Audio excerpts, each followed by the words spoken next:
আয়োজিত ইফতার মাহফিলে ফ্যাসিবাদ বিরোধী ও গণতন্ত্রকামী রাজনীতিবিদগণ, ছাত্রনেতৃবৃন্দ, পেশাজীবী ওলামায়ে একরাম এবং পেশাজীবী সহ নাগরিক সমাজের সদস্যবৃন্দ যারা উপস্থিত হয়েছেন, সবার প্রতি জাতীয় নাগরিক পার্টির পক্ষ থেকে কৃতজ্ঞতা প্রকাশ করছি। আজকের এই ইফতার মাহফিলে আমার বক্তব্যের শুরুতেই আমি জুলাই গণ অভ্যুত্থানে যারা শহীদ হয়েছেন তাদের রুহের মাগফিরাত কামনা করছি। যারা এখনো আহত রয়েছেন তাদের সুস্বাস্থ্য প্রত্যাশা করছি। জুলাই গণ অভ্যুত্থান আজকের বাংলাদেশের এই প্রেক্ষাপট তৈরি করেছে, যেখানে আমরা নির্দ্বিধায় এক হতে পারছি, কথা বলতে পারছি।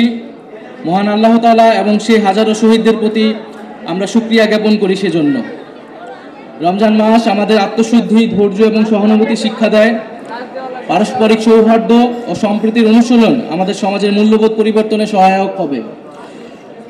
তাই সমাজের বিভিন্ন অংশীজনের সাথে আমাদের আরও বেশি মিথস্ক্রিয়া এবং সংলাপ প্রয়োজন। নানা অংশীজন নিয়ে আজকের এই ইফতার মাহফিল আমাদের সংলাপের একটা সুযোগও তৈরি করে দিয়েছে। জুলাই গণ অভ্যুত্থান বাংলাদেশের গণতন্ত্রকামী ছাত্র জনতার সম্মিলিত প্রতিরোধের ফসল। বৈষম্য বিরোধী ছাত্র আন্দোলনের নেতৃত্বে ফ্যাসিবাদ বিরোধী রাজনৈতিক দল, ছাত্র সংগঠন, নাগরিক সমাজ, পেশাজীবী, আলেম, শ্রমিক ও সর্বোপরি সাধারণ জনতার অংশগ্রহণ ও সহায়তায় এই গণ অভ্যুত্থানে ফ্যাসিস্ট স্বৈরাচারী হাসিনা সরকারকে উৎখাত করা সম্ভবপর হয়েছে। গণ অভ্যুত্থানে অঙ্কুরায়কের ভূমিকা পালন করেছিল সাধারণ ছাত্রছাত্রীরা। বিশেষত প্রাইভেট বিশ্ববিদ্যালয় ও মাদ্রাসা শিক্ষার্থীদের অসীম সাহসী ভূমিকা গণ অভ্যুত্থানকে এক চূড়ান্ত রূপ দিতে সহায়তা করেছিল।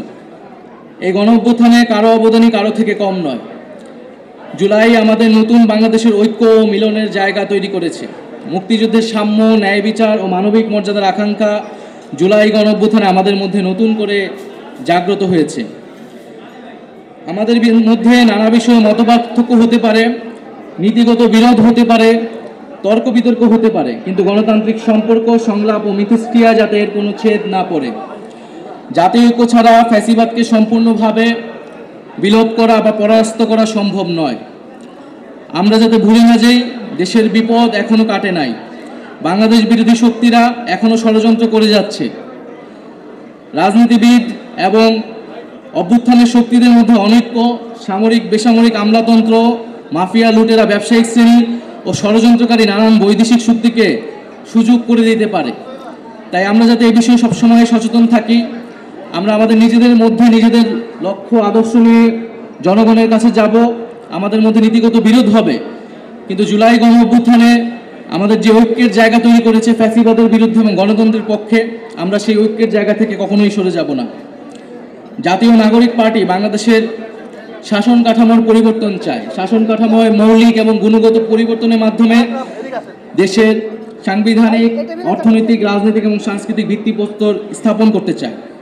তাই আমরা একটি নতুন সংবিধানের মাধ্যমে একটি নতুন রিপাবলিকের কথা বলছি। ফ্যাসিবাদী ব্যবস্থার বিলোপ করে নতুন রাজনৈতিক বন্দোবস্ত প্রতিষ্ঠা করার স্বপ্ন গণ অভ্যুত্থানের মাধ্যমেই আমাদের মধ্যে তৈরি হয়েছিল। আমরা তাই সেই নতুন রাজনৈতিক বন্দোবস্তের কথাই বারবার বলে যাচ্ছি। আমরা এর সাথে বলছি যেই ফ্যাসিবাদী যারা দোষর রয়েছিল তাদের দ্রুত বিচার আমাদের সকলেরই প্রত্যাশা। সেই দৃশ্যমান বিচার কার্যক্রম আমরা দেখতে চাই। বিচারের মাধ্যমে আমরা আওয়ামী লীগের রাজনৈতিক ফয়সালা করতে চাই এবং গণ অভ্যুত্থানের মাধ্যমে জনগণ আওয়ামী লীগের বিরুদ্ধে 5ই আগস্টই রায় দিয়ে দিয়েছিল। আমরা এর পাশাপাশি বলছি যে বর্তমান সরকার, অন্তর্বর্তীকালীন সরকার যে সংস্কারের কার্যক্রম চালাচ্ছেন জাতীয় ঐক্যমত্য কমিশনের মাধ্যমে, তাদের যে প্রস্তাবিত জুলাই সনদ, সেই জুলাই সনদ আমরা দ্রুত কার্যকর দেখতে চাই এবং সেই বিষয়ে আমরা সকলেই সবার জায়গা থেকে সহযোগিতা করব এবং জুলাই সনদ কার্যকরের মাধ্যমে সংস্কারের রূপরেখা আমাদের সামনে স্পষ্ট হবে। আমরা চাই সংবিধান সম্পর্কিত বিষয় ছাড়া বাকি আরও যে গুরুত্বপূর্ণ সংস্কার কার্যক্রম রয়েছে, যেমন জনপ্রশাসন, পুলিশ ইত্যাদি, এই অন্তর্বর্তী সরকারের সময় অধ্যাদেশের মাধ্যমে দ্রুত বাস্তবায়ন করতে। আমরা নির্বাচনের ক্ষেত্রে আমরা বলছি যে সামনের নির্বাচনটা একই সাথে আইনসভা এবং একই সাথে গণপরিষদ নির্বাচন করা সম্ভব এবং এর মাধ্যমে একটি নতুন সংবিধান এবং নতুন করে আমরা গণতন্ত্রের পথে উত্তরণ করতে পারব। ফলে এই সকল কিছুই আমরা দ্রুত সময়ের মধ্যে হওয়া সম্ভব বলেও মনে করছি।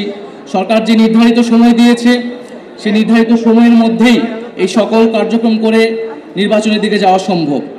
কিন্তু নির্বাচনের আগে অবশ্যই আইন শৃঙ্খলার পরিস্থিতির উত্তরণ ঘটতে হবে। এককভাবে সরকারের পক্ষে কাজ হয়তো সম্ভব নাও হতে পারে, তাই রাজনৈতিক দল, সামাজিক শক্তি এবং অভ্যুত্থানের শক্তিগুলোকে সেক্ষেত্রে ভূমিকা রাখতে হবে। নির্বাচনের জন্য সেনাবাহিনী, পুলিশ, আমলাতন্ত্র ও মিডিয়ার নিরাপত্তা প্রয়োজন, তাই প্রাতিষ্ঠানিক নিরাপত্তা নিশ্চিত করতে হবে। জনপরিসরে নারীর নিরাপত্তা, নারীর প্রতি সহিংসতার বিরুদ্ধে আইনগত সামাজিক উদ্যোগ সরকারের পক্ষ থেকে নিতে হবে এবং দুর্নীতি ও চাঁদাবাজি বন্ধ সরকারকে আরও কঠোর হতে হবে। আমরা সাম্প্রতিক সময়ে দেখতে পাচ্ছি কিছু গোষ্ঠী বাংলাদেশ ও ইসলাম ধর্মকে নেতিবাচকভাবে বিশ্বে উপস্থাপনের চেষ্টা করছে, তাই সন্ত্রাস ও উগ্রবাদীদের বিরুদ্ধে আমাদের কঠোর অবস্থান দেখাতে হবে সরকারের পক্ষ থেকে এবং আমাদেরকে সামাজিক এবং রাজনৈতিক জায়গা থেকেও সে অবস্থান দেখাতে হবে। ইসলামের যে সহিংস ও সহানুভূতিশীল মূল্যবোধের চর্চা রয়েছে, যা সাম্য, ইনসাফ ও সম্প্রীতি শিক্ষা দেয়, সেই চর্চা এবং সেই শিক্ষা আমাদেরকে সমাজে নিয়ে আসতে হবে। আমরা মনে করি বাংলাদেশ পুনর্গঠন একদিনে সম্ভব নয়, একটা দীর্ঘ সময়ের জঞ্জাল সাফের মাধ্যমে বাংলাদেশকে পরিবর্তন করা এবং জনগণের কল্যাণ সাধন সম্ভব। আমরা পুরনো রাজনীতিতে ফেরত যেতে চাই না, আমরা রাজনৈতিক সংস্কৃতির আমূল পরিবর্তন চাই। দলীয় লক্ষ্য আদর্শের বাইরেও মুজিববাদ ও দুর্নীতির বিরুদ্ধে এবং গণতন্ত্র সম্প্রীতির পক্ষে আমরা জাতীয় ঐক্য নির্মাণ করতে চাই। সর্বোপরি জুলাইয়ের আকাঙ্ক্ষা ধারণ করে সকলে মিলে আমরা একটি বৈষম্যহীন, গণতান্ত্রিক, দায় ও দরদের বাংলাদেশ গড়ব, সেই প্রত্যাশা ব্যক্ত করছি। এবং আজকের অনুষ্ঠানে যারা উপস্থিত হয়েছেন, রাজনীতিবিদ সহ সমাজের বিশিষ্ট নাগরিকবৃন্দ এবং যারা